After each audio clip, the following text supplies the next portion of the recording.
This is the gap down the side of my machine shop, and the brick building at the end is my the workshop where all the bikes live.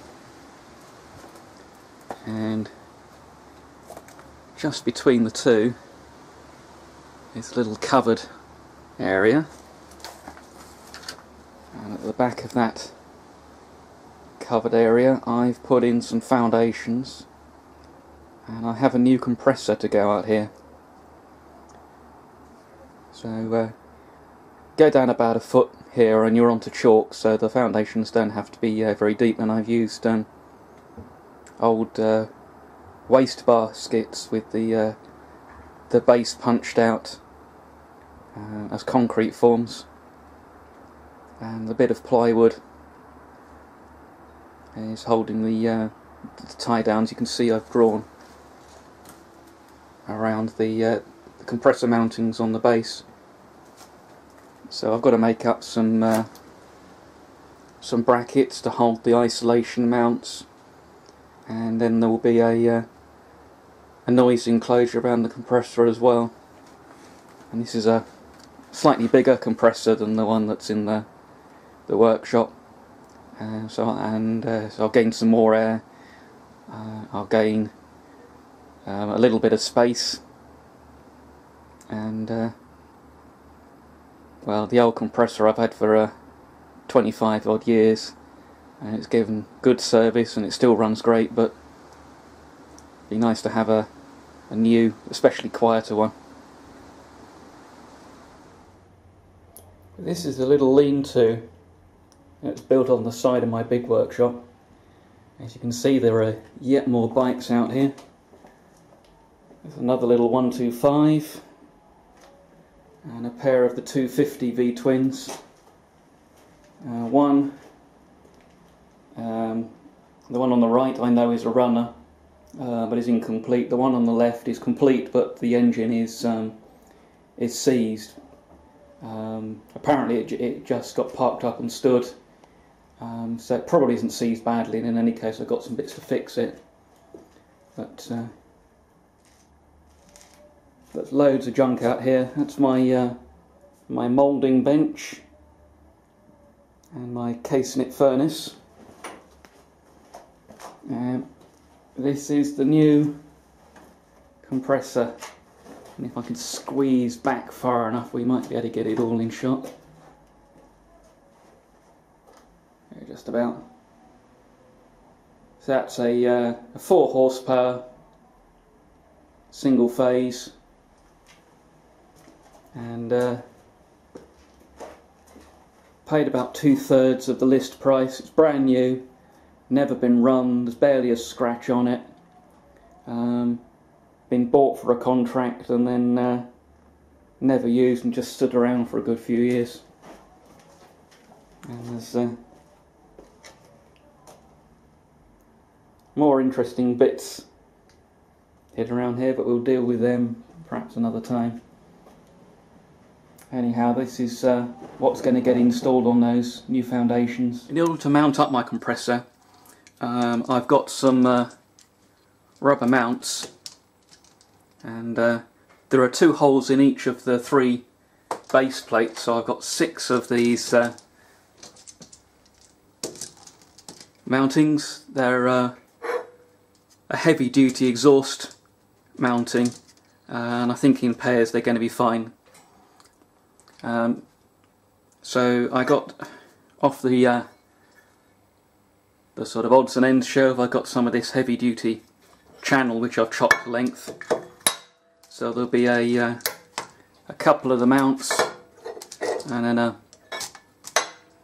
centre hole for the studding that hold them down to the concrete, and then I'll make some spaces to go underneath to get the whole thing level. So you know, I've got them marked up with 120mm for the whole centres and a hole in the middle, and so now I need to want to mark the centre line. So I've just got my nasty cheapy surface gauge, and I'm just going to kind of eyeball halfway on here, and then flip over and mark again.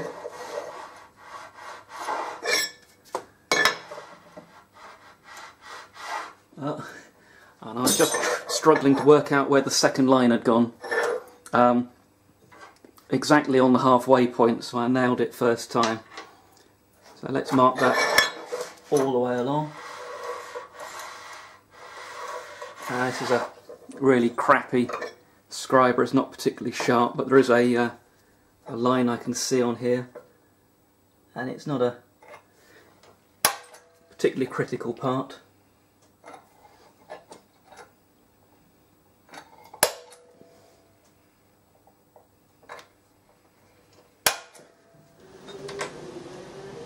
Here I've got the three mounting pieces that I could take the resilient mounts, and they're over the bits of studding that I cast into the foundation blocks. And it's 12mm all thread that I salvaged from a big cable reel, which is always a good source of long length of this studding. I threw a whole lot away because I just had too much. They're roughly in the right orientation, but I need to make spacer blocks to get them all level. And I know that the one at the back there is the highest, so we can put our level on there, and then get the bubble level, and I'll measure the gap on that one and make a spacer for there, and then I shall bring it over to the other side, do the same thing, measure the gap, make another spacer. It doesn't have to be perfect, but it's obviously a good way off at the moment. Here we are with the mountings completed. I've got a little bit of PVC is going to go underneath them just to take up the unevenness in the concrete. They're going to get welded as well, the spacer to the top. But that's how they're going to work. And when I actually manage to drag the compressor around here, which is going to require some help, I'll see what kind of noise level we get, but I'll almost certainly, you know, turn that into the base of an enclosure, and keep the noise from going through the little single glazed window into the workshop. And well, seeing as I'm operating late at night, sometimes we'll try and keep the noise levels down, though